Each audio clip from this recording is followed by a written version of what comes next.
2014년 초에 현대자동차에서 광고 하나가 나왔습니다. 그런데 그 컨셉 자체가 본질에 관한 것이었죠. 그런데 그 내용을 보면 자동차에 있어서 중요한 네 가지를 본질이라는 컨셉에 맞춰서 제작한 거예요. 그 네 가지가 무엇일까요? 아마 여러분들도 상상 가능한 것일 텐데요. 첫째는 달리는 run, 또 회전하고 도는 turn, 그리고 서는 stop, 그리고 막아주는 protect. 이렇게 네 가지를 본질로 삼았습니다. 가만히 생각해 보면 틀리지 않는 말이죠.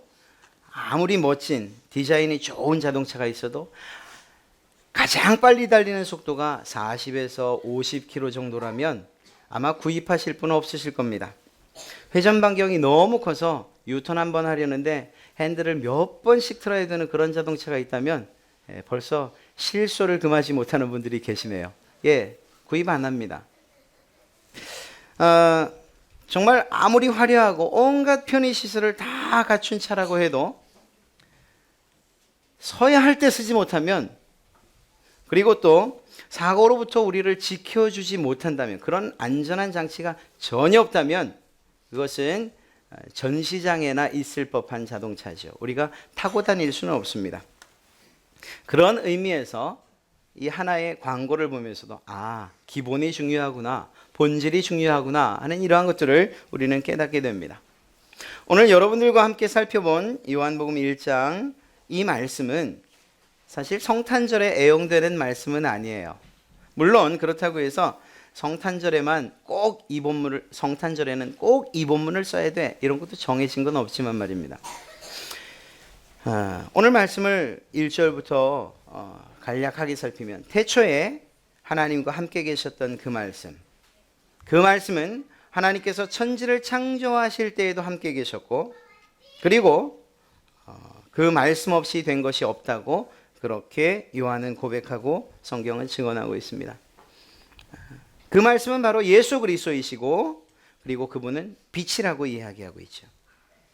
그리고 그분은 하나님의 계획 가운데에 그 계획을 신실히 이루기 위해서 이 땅 가운데 태어나셔야만 했습니다. 이 일에 대해서 14절이 이야기하고 있어요. 말씀이 육신이 되어 우리 가운데 거하셨다, 이렇게 말입니다. 이 땅에 오신 예수 그리스도, 그분에 관한 이야기로 가득 차야 하는 날, 그날이 바로 오늘 성탄절인 것입니다. 여러분, 성탄절하면 뭐가 생각나죠? 하도 이런 질문을 많이 들으셔서 벌써 정답들이 필름처럼 쭉 지나가실 거예요. 성경이 우리에게 들려준 이야기 속에 아이콘들이 먼저 생각납니다. 나귀를 탄 마리아와 요셉이 생각나고요, 마구간이 생각나고, 그리고 말구유, 그리고 그 위에 있는 아기 예수님, 그리고 둘러선 짐승들, 또 저 먼 곳에서 예수님을 찾아온 동방박사들, 그리고 그들을 인도하는 별, 그냥 별 아니고 큰 별, 그들이 내려오는 예물들, 황금, 유향, 몰약들,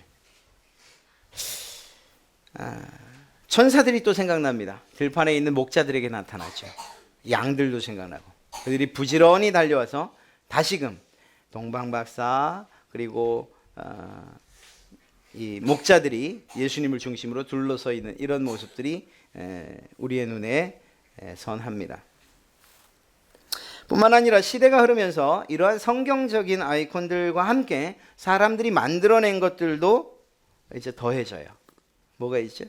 산타, 썰매, 사슴, 성탄 나무, 그리고 그 밑에 수북히 쌓여있는 선물들, 그리고 도대체 뭘 말하는지는 모르지만 장난삼아 불려지는 그런 것들까지 포함한 캐롤, 다는 아니지만, 초라했던 예수님 그 탄생에 관한 이야기가 이처럼 화려해지기 시작했어요. 디자인도 잘 되고 포장도 잘 됐어요. 이렇게 시끌벅적한 잔치집 분위기가 연출되고 있는데, 그럼에도 불구하고 안타까운 것은 정작 예수님에 관한 이야기는 찾아보기 어렵다는 거예요. 굳이 그 광경을 들여다보면서 예수님이 과연 어디 계신가 이렇게 찾아보면 아무 말 안 하고 아기인 모습 그대로 말구유에 누워있는, 그래도 감사한 건 울지는 않으셔요. 그렇게 누워 계신 예수님을 발견할 뿐이에요. 그것이 성탄절의 전부가 되어버린 듯 합니다. 정확히 말하면 우리의 신앙에 전혀 도움이 되지 않는, 오히려 방해가 되는 그런 것들로 변질돼 가지는 않았는가 하는 것을 생각해 보게 됩니다. 이것을 앞서 현대자동차의 광고 그 카피를 따면 멈추지 않는 브레이크 기능이 고장난 최고급 자동차, 그와 별반 다를 게 없다는 거예요. 오늘 말씀의 시간을 통해서 본질적인 것, 그리고 다른 것은 몰라도 놓쳐서는 안 되는 가장 중요한 것, 그것이 무엇인가 살펴보면서 성탄절의 의미를 되새겨 보고자 합니다. 14절의 말씀을 다시 한번 제가 읽어드리죠. 말씀이 육신이 되어 우리 가운데 거하심에 우리가 그의 영광을 보니 아버지의 독생자의 영광이요 은혜와 진리가 충만하더라. 아멘. 예, 말씀이신 예수님께서 사람의 몸을 입으시고 사람들 가운데에 사람이 태어나는 그러한 방식을 가지고서 그렇게 함께 계셨습니다. 그런데 그분에게 무엇이 있었다고요? 영광이 있었다고 이야기합니다. 그 영광은 비록 사람의 몸이긴 했지만 하나님 아버지, 그 독생자의 영광이었고, 이것은 달리 말하면 신의 영광이었어요. 하나님의 영광.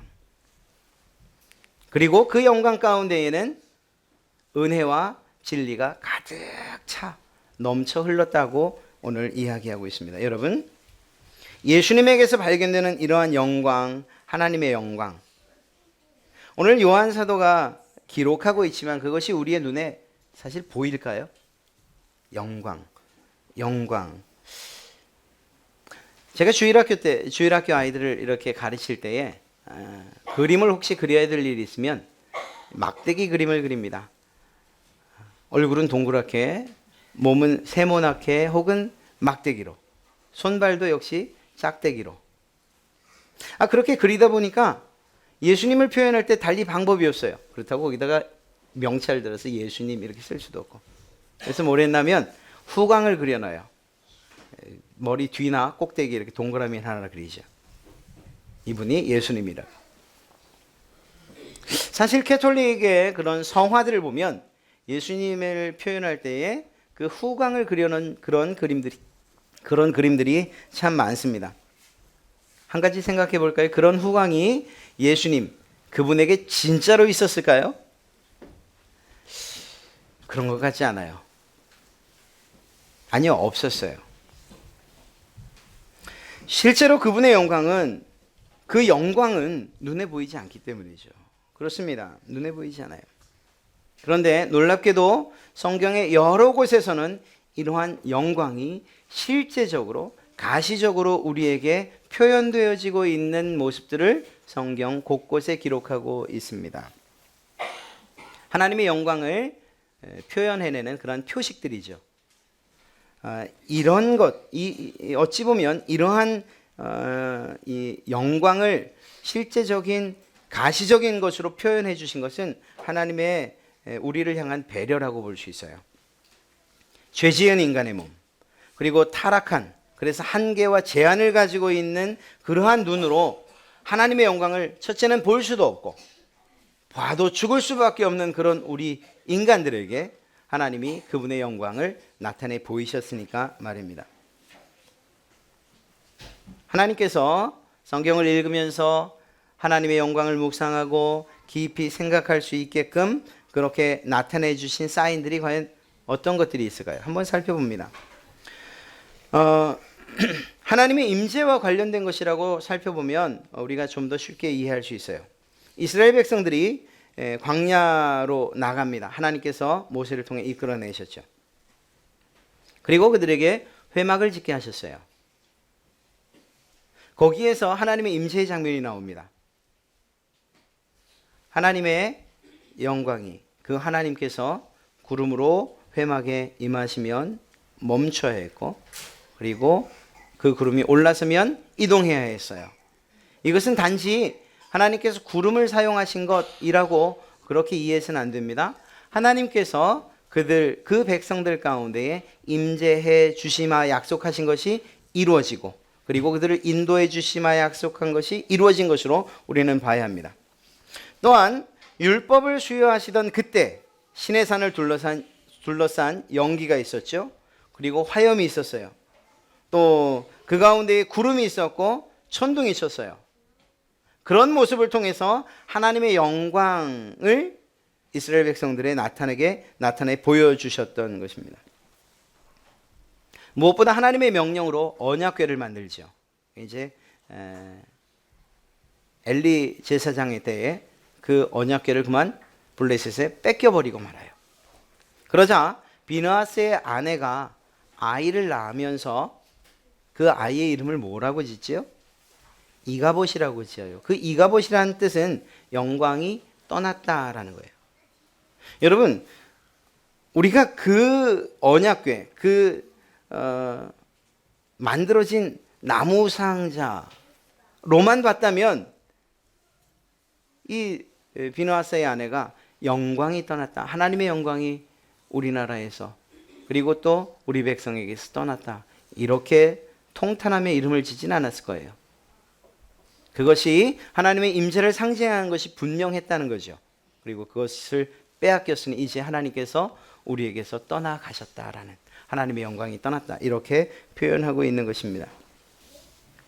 그 뒤에 이스라엘 백성들에게 하나님은 성막, 그것을 대신해서 정착한 땅에 성전을 짓게 명령하셨어요. 그리고 그 성전에 누가 임재하셨습니까? 하나님께서 임재하기로 약속해 주셨어요. 하나님의 영광이. 이렇게 지금 말씀드린 것처럼 하나님께서 나타내 보이시는 그러한 영광, 그것이 실제적으로 눈에 보일 수 없으나 그 영광, 하나님의 영광을 알아챌 수 있는 그런 여러 가지 요소들을 이스라엘 백성들 그들의 삶 역사 가운데 숨겨 놓으셨다는 거죠. 드러내 놓으셨다는 거죠. 안타깝게도 성전, 그곳에 임재하셨던 그 하나님, 이스라엘 백성들의 죄와 그리고 하나님을 배반하는 일 때문에 그것을 역시 떠나가셔야만 했습니다. 그리고 그 성전은 무너져 내리죠. 하나님께서 자기의 백성들과 함께 하기 원하셨습니다. 그래서 이미 말씀드린 것처럼 하나님은 역사 가운데 이러한 다양한 방법으로 임재하셨어요. 그러다가 마침내 하나님의 영광, 그 자체이신 분, 바로 예수님께서 사람의 세상 가운데로 그들 속으로 직접 내려오신 거예요. 그리고 그 내용을 기록한 것이 오늘 말씀이고, 그 날을 딱 이 날이라고 분명히 말할 수는 없지만 그러나 그 날을 기념해서 우리가 예배하고 축하하는 날이 바로 성탄절인 거죠. 이사야서 7장 14절에는 그러므로 주께서 친히 징조를 너희에게 주실 것이라. 보라 처녀가 잉태하여 아들을 낳을 것이요 그 이름을 임마누엘이라 하리라. 여러분, 하나님께서 이사야 선지자의 입을 통해서 내가 너희와 함께 있겠다, 너희와 함께 있는 날이 반드시 있을 것이라고 약속을 해주셨어요. 그리고 그것이 시간이 흘러 누구에 의해서? 예수 그리스도에 의해서 완성된 거죠. 성취된 거예요. 마태복음 1장 23절을 보면 이사야서의 말씀을 그대로 인용해서 보라 처녀가 잉태하여 아들을 낳을 것이요 그 이름은 임마누엘이라 하리라 하셨으니 이를 번역한즉 하나님이 우리와 함께 계시다. 하나님께서 처음 창조하실 그때부터, 그래서 아담과 하와와 늘 함께 계시기 원하셨던 그 하나님께서 인간들의 반역과 죄로 인해서, 불순종으로 인해서 떨어질 수밖에 없었지만 그럼에도 불구하고 하나님은 늘 함께 계시길 원했던 그 하나님의 그 약속과 그리고 그 마음이 누구에 의해서 완전히 이루어졌습니까? 예수 그리스도에 의해서. 물론 완전이라고는 이야기할 수 없습니다. 그날은 우리가 주님 앞에 서는 그날, 천국에서 영원한 삶을 사는 그때가 완성되는 날이기 때문일 것입니다. 이렇게 어떤 도구 혹은 물건, 형상을 통해서 하나님의 영광이 이스라엘 백성들과 또 하나님의 백성들과 함께하는 것을 그렇게 표현했던 것에 비한다면 하나님이신 예수님께서 직접 이스라엘 백성들과 함께 거하시는 일은 놀라운 일이고 매우 대단한 일이죠. 이러한 하나님의 임재에 대해서 사실 이스라엘 백성들은 두 가지 생각을 가질 수밖에 없었습니다. 그리고 그 생각들에 대해서 예수님은 오늘 다른 요한의 그러한 이야기 그리고 다른 표현을 빌려서 예수님은 그들에게 가까이 가시죠. 무슨 생각인가 하면 메시아, 그 메시아를 기대하던 이스라엘 백성들에 대한 이스라엘 백성들의 마음은 기쁨으로 그리고 그 메시아를 반가움으로 맞이할 수 있었을 거예요. 기대하는 마음으로. 그러나 동시에 그 메시아가 하나님의 임재라는 사실을 생각할 때에는 두려움에 휩싸일 수밖에 없었습니다. 이유가 무엇일까요? 그들의 조상들이 그랬기 때문이에요. 생명과 직결된 문제였기 때문에 그렇습니다. 무슨 말입니까? 연기와 불이 가득하고 구름과 천둥 가운데 하나님이 임재하셨어요. 그래서 하나님이 경계를 정하시고 넘어오는 자들에 대해서 경고하셨어요. 그것이 하나님의 영광이 임재하는, 하나님의 영광이 임하는 그러한 장면이었어요. 뿐만 아니라 성막을 지으셨을 때에도, 성전을 지으셨을 때에도 지성소에 들어가는 그 대제사장조차도 하나님 앞에서 죄를 범할 때에는 그곳에서 죽은 채로 끌려 나올 수밖에 없는 그런 하나님께서 세우신 법이 있었어요. 그러다 보니까 이스라엘 백성들의 마음 가운데 하나님의 임재가 고맙고 감사하고 기대하던 바였긴 했지만 그러나 두려움이 있을 수밖에 없는 거죠. 그러한 그들에게 이 땅에 친히 사람의 몸을 입고 태어나신 그 예수님의 임재는 그들이 상상하던 것과는 전혀 다른 방식이었습니다. 그것은 공포가 아닌 은혜 자체였습니다. 하나님의 사랑을 온전하게 드러내기 위해서 오신 그 예수님은 사랑 그 자체였습니다.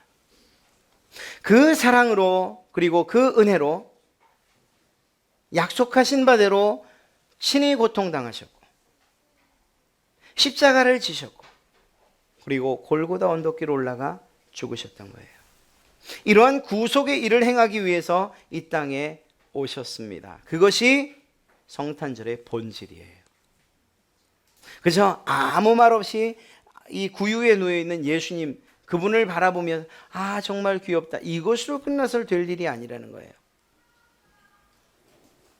우리가 예수님의 형상을 그려놓은 혹은 어떠한 영화들을 보면서 늘 주의해야 될 점이 무엇이라고 이야기하죠? 이렇게 양을 안고 있는 혹은 고통당하시는 때로는 인자하게 활짝 웃고 있는 이 모습을 우리 마음속에다 각인시킬까 봐 하는 얘기예요. 예수님의 모습을 그것으로 한정 지을까 봐 하는 이야기예요. 예수님의 모습이 정말 그런 모습입니까? 여러분들이 만나게 될 예수님이 그런 분이십니까? 아니에요. 그렇지 않아요. 사도 요한은 예수님의 모습을 반모섬에서 만났을 때에 그는 기절하고 말았어요. 그의 영광스러움 그리고 그분의 어미하심과 그리고 그분의 모습 가운데서 두려움을 느끼고 예수님이 살아생전에 3명의 제자들과 만날 때에 그 모습이 우리가 보는 그러한 성화의 모습이었습니까? 아니에요. 놀랍게 변화된 정말 상상할 수 없고 또 생각했던 것 이상의 그러한 놀랍게 변화된 모습이었어요. 여러분 예수님의 모습을 우리가 그렇게 굳히고 또 고착화해서는 안 되죠. 그런 면에서 예수 그리스도 그분을 생각할 때에 이러한 성탄절을 지내면서 그분이 하신 사역과 그분을 통해서 우리가 얻게 되는 유익들 그리고 우리를 위해서 행하신 그 일들을 살피는 것 이것이 본질이 되어야 된다는 거예요. 단지 형상 혹은 어떠한 일들 그것이 아니라 여러분 성탄절을 보내면서 이러한 하나님의 사랑과 예수님의 은혜를 발견하지 못했다. 만약에 그렇다면 그것은 성탄절야의 어떤 행사들 전부들이 그것을 전부라고 생각한다면 혹은 도움이 필요한 이웃들에게 사랑을 전하고 구제하는 것 이것이 성탄절의 의미의 전부라고 생각한다면 우리는 본질을 놓쳐도 한참 놓친 거예요. 마치 속도도 나지 않고 돌려지지도 않고 멈춰지지도 않고 부딪히면 박살이 나는 그러나 멋진 디자인을 가진 자동차를 탄 것과 똑같아요.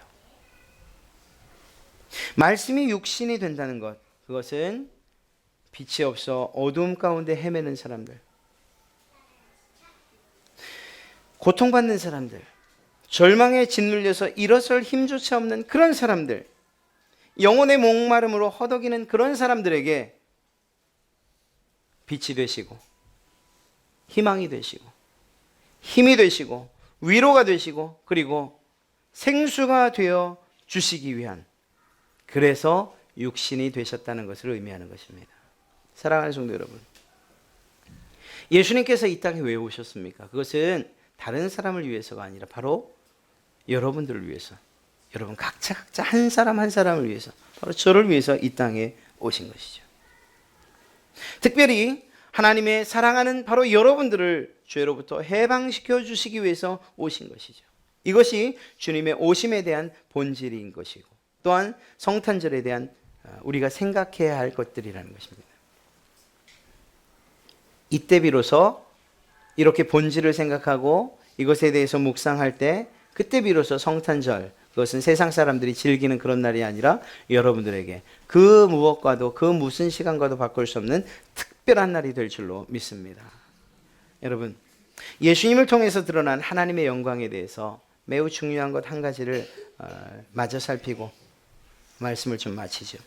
14절을 다시 살펴보겠습니다. 말씀이 육신이 되어 우리 가운데 거하심에 우리가 그의 영광을 보니 하나님의 아버지의 독생자의 영광이요 은혜와 진리가 충만하더라. 예수님께서 이 땅 가운데 오신 것, 그 영광 가운데 태어나신 것, 그 영광을 통해 보는 것, 그것은 바로 이미 말씀드린 것처럼 은혜예요. 우리가 어찌할 바 없는, 할 수 없는 그러한 사슬로부터 우리를 풀어주시고 해방시켜 주신, 아무 조건 없이 우리를 구원해 주신 하나님의 은혜요, 그분의 사랑이에요. 이것뿐만 아니라 독생하신 예수 그리스도의 영광을 통해서 이러한 충만한 은혜뿐만 아니라 또 한 가지, 바로 진리로 가득 찬 영광이 바로 예수님의 오심 가운데 우리가 살펴봐야 하는 영광이라. 진리로 가득 찬 영광, 진리로 가득 찬 영광. 이 진리라는 것은 사실 그 사전적 의미로 보면 참된 이치, 도리, 원리 이런 걸 얘기하죠. 그런데 오늘 사도 요한이 사용한 이 진리라는 단어는 알레데이아라는 그러한 단어입니다. 그런데 이 단어가 가지고 있는 의미는 어떤 철학적인 진리, 그것이 맞지만, 그러나 요한이 사용한 그 의미는 어떤 면에서는 거짓의 반대, 참됨, 진실, 이러한 의미를 담고 있어요. 이걸 풀어서 말씀드리면 그렇습니다. 사도 요한은 하나님의 말씀, 육신이 되신 하나님의 말씀이 참되고 거짓이 없다는 사실을 분명하게 이야기하고 있는 거죠. 말씀이 육신이 되었습니다. 바로 그분이 예수님이십니다. 그 예수님 또한 참되시고 거짓이 없으시고 진실되시다는 거예요. 그분의 영광은 그러한 참됨을 바탕으로 우리에게 주어진 영광이라는 것을 이야기하고 있는 것입니다. 그분의 말씀, 그분의 행동, 그분의 마음, 생각, 삶, 그 어떤 것에서도 거짓을 발견할 수 없는 진실함 그 자체라는 것이죠. 하나님의 말씀, 육신이 되신 예수 그리스도께서 진실하다는 그러한 사실, 그리고 참되다는 사실은 그것을 묵상하면 묵상할수록, 그것이 믿어지면 믿어질수록 우리에게 큰 힘과 용기가 돼요. 왜냐하면 말입니다, 그분께서 지금까지 해오신 일들을 우리가 알기 때문이에요. 그분의 신실함, 그분의 진실함, 그리고 그분의 참됨, 거짓 없으심, 그것은 약속을 통해서 온전히 이 땅에 이루어졌습니다. 수없이 많은 구약의 선지자들이 이야기했어요. 하나님의 그러한 말씀하게 하심을 따라서 이제 예수님께서 이 땅에 구세주로 오실 것을 약속했어요. 때로는 고난의 종으로, 때로는 영광의 주님으로 이 땅에 오실 것을 약속하셨어요. 예수님의 메시아 되심을 약속하셨다고요. 그런데 그 약속을 주님은 신실하게 이행하셔서 이 땅에 오셨어요. 사실 예수님 편에서 인간의 몸을 빌어 태어난다는 것만큼 수치스러운 일이 어디 있습니까? 치욕스러운 일이 어디 있어요?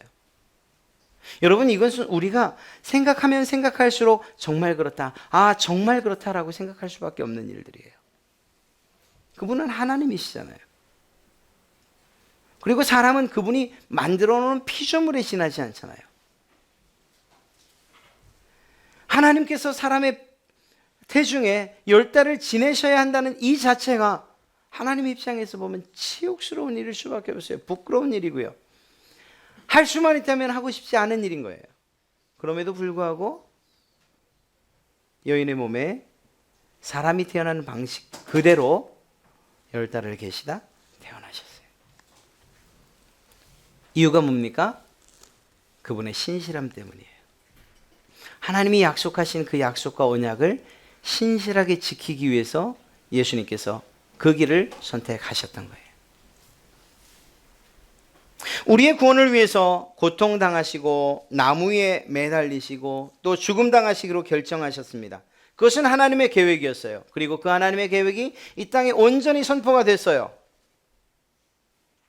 그리고 그 하나님의 뜻을 신실하게 이루기 위해서 우리 예수님께서 그 모진 고통들과 십자가의 죽음까지 마다함 없이 오히려 자발적으로 그 십자가의 길, 골고다의 길을 걸어가셨던 거예요. 하나님의 예수님의 참되심과 진실하심이 그렇게 이 세상 가운데 우리를 위한 구속의 사역 가운데 그렇게 나타났다는 것입니다. 더 나아가서 그러한 신실함을 믿는 우리들에게 하나님의 자녀가 되는 그러한 권세와 자격을 주셨다는 것이죠. 여러분,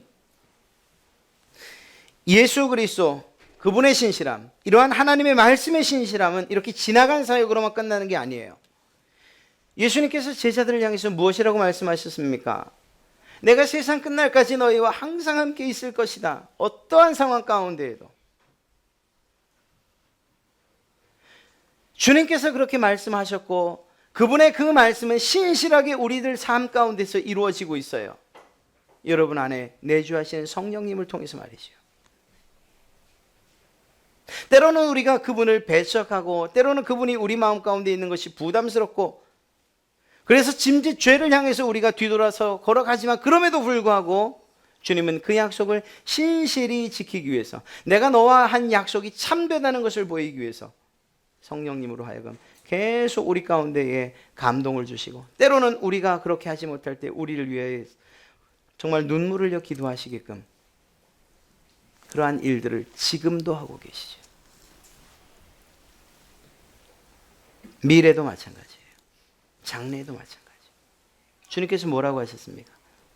내가 너의 처소를 예비하러 간다. 여러분, 주님께서 하늘로 올라가시기 전에 그저 하실 말씀이 없어서 그저 위로 차원에서 그렇게 이야기했다고 믿어지십니까? 우린 그렇게 믿을 수 없어요. 주님께서 창세 이전부터 하나님의 계획에 따라 그분을 희생시키고 순종하시고 복종하심으로써 모든 약속을 이루셨어요. 지금도 그 약속을 성령님을 통해서 이루어가고 계셔요. 그리고 그분이 약속하셨던 하늘의 처소에 관한 것도 그분이 지키기 위해서 그 신실함을 온전히 드러내기 위해서 오늘 여러분들을 위한 하늘의 처소를 이미 마련하신 줄로 믿습니다. 여러분, 그래요. 제가 이렇게 확신 있게 이야기할 수 있는 이유가 무엇입니까? 지금까지 예수님께서 여러분과 저를 위해서 지켜오신 약속들이 얼마나 참되고 바르게 그리고 신실하게 지켜졌는지를 알기 때문인 것이지요. 여러분, 이것이 여러분에게 얼마나 큰 위로와 힘이 되는지 아십니까? 우리가 사는 이 세상이 비록 우는 사자처럼 달려들어도 사막과 광야의 길처럼 메마르고 거칠어도 당장 마실 물이 없어서 목이 가래도 때로는 내가 원하는 내 몸이 소원하는 그러한 소원이 보류되고 또래는 하나님에 의해서 캔슬된다 할지라도 우리가 마지막에 하나님의 그 신실한 약속의 주인공이 될 것을 믿기 때문인 거예요. 이 세상에서 누리는 그 어떤 복도 하나님이 약속하신 그 복과 비교할 수 없다는 사실을 우리가 믿기 때문이에요. 그 믿음이 무엇으로부터 시작됐습니까? 예수님께서 나를 위해서 그 만세전부터 그리고 그분의 생애 가운데 그리고 지금 이루어 가시는 그 일들, 신실하게 이루어 가시는 그 일들을 보니 내가 하나님, 아니 주님을 믿지 않을 수가 없다는 이러한 믿음으로부터 시작된 건 아닙니까? 사랑하는 성도 여러분, 주님께서 여러분의 약속하신 그 약속이 우리의 삶과 상관없이, 우리의 의지와 상관없이, 우리의 태도와 상관없이 이루어진다는 사실을 믿으십시오. 한 가지 분명한 것은 있어요. 하나님의 영광을 볼 수 있는 특권을 부여받은 사람들이 있다는 사실만큼은 우리가 꼭 짚고 넘어가야 돼요. 사랑하는 성도 여러분, 주님의 영광스러움, 그 영광스러움 안에 녹아져 있는 그분의 은혜와 그분의 신실함이 여러분에게 느껴지십니까? 하나님의 은혜가 느껴지고 하나님의 거짓 없으심, 그리고 주님께서 우리를 위해서 약속하신 그 약속들이 신실히 이루어져 가고 있는 것들이 여러분들의 삶 가운데, 그 마음 가운데 느껴지십니까? 그렇다면 여러분은 하나님이 주신 놀라운 특권을 이미 소유하고 있다고 믿어도 결코 틀리지 않을 것입니다. 이유가 있어요. 이유가 있어요. 빛 되신 예수님께서 자신의 백성들에게 왔음에도 불구하고 그분이 빛인지 알지도 못했던 그것에 비한다면, 그리고 그렇게 알아볼 수 있는 자격을 그들의 능력이나 혈통에 두지 아니하시고 하나님께서 부여하시는 것으로 두었다는 사실을 우리가 믿는다면, 우리에게 주신 특권, 그것이 정말 감사할 수밖에 없는, 그리고 그 특권이 내게로부터 온 것이 아니라 하나님께로부터 왔다는 사실을 믿는다면 우리는 하나님의 영광을 볼 수, 또 느낄 수 있는 것입니다. 사랑하는 성도 여러분, 보세요. 예수님을 마음으로 믿고 입으로 시인하는 사람들, 그렇게 하나님의 자녀된 사람들만이 하나님의 영광 가운데에, 주님의 영광 가운데에, 그분의 신실함과 그분의 은혜 가운데 거할 수 있어요. 그런데 이러한 신분과 특권이 사람의 노력이나 학력이나 능력이나 혹은 전통으로 얻을 수 있는 것이 아니라는 거죠. 오늘 말씀을 보면 물과 성령으로 거듭날 때에, 즉 다시 말해 전적으로 하나님의 선물이라는 것을 오늘 말씀하고 있기 때문이에요. 이러한 선물을 받은 여러분들이라면 그 특권이 내게 주어지고 있고 내가 그 특권 안에 살고 있다는 것을 느낄 수밖에 없는 것이죠. 사랑하는 성도 여러분, 우리의 믿음을 증명할 수 있는 고백이 있다면 바로 이거예요. 주님, 내가 주님의 영광을 봅니다. 그리고 그 영광 가운데 있는, 녹아져 있는 그 은혜를 내가 누리고 삽니다. 그 영광 안에 있는 그 진실함을 내가 확실히 믿고 또한 경험하며 삽니다. 이러한 고백이 여러분에게 있다면 여러분 안에 믿음이 결코 틀리지 않고 하나님이 기뻐하시는 믿음이라는 것을 스스로 증명해 내는 것이라고 확신합니다. 여러분, 크리스마스의 본질은요, 우리의 힘으로 취득할 수 없는 그런 선물, 오직 위로부터 내려진 그러한 선물에 관한 거예요. 바로 우리를 위해서 오신 예수 그리스도, 그분에 관한 영광을 기억하고 또 그것을 감사하는 것으로부터 우리의 참된 축하가 시작되어지는 것이죠. 오늘 말씀을 깊이 다시 한번 묵상해 보십시오. 주님께서 이 땅에 오신 것, 그 이유와 그 까닭이 바로 다른 사람 아닌 바로 여러분들과 저를 위해서 오신 거예요. 우리를 그 어둠 가운데서 빛 가운데로 인도해 주시기 위해서, 하나님의 영광 가운데 참여하는 자 되게 하시기 위해서 이 땅 가운데 오신 그분, 그리고 그 일을 신실하게 이루기 위해서 모든 것을 희생하셨던 그분을 생각하는 그날이 바로 오늘인 거예요. 이러한 본질적인 예수님, 그분의 하신 사역들을 여러분 각자 자신과 연결시켜서 우리가 우리의 믿음을 고백하고 또 감사하고 하나님께 영광과 찬송을 돌릴 때, 오늘 이 날은 매우 특별한 날이고 하나님께서 기뻐하시는 그러한 날이 될 줄로 믿습니다. 이렇듯이 하나님의 영광을 가슴에 품고 오늘뿐만 아니라 또 새로이 맞이하는 2016년도 주님의 그 기쁨 안에 살아가시는 여러분 되시기를 주님의 이름으로 축원합니다.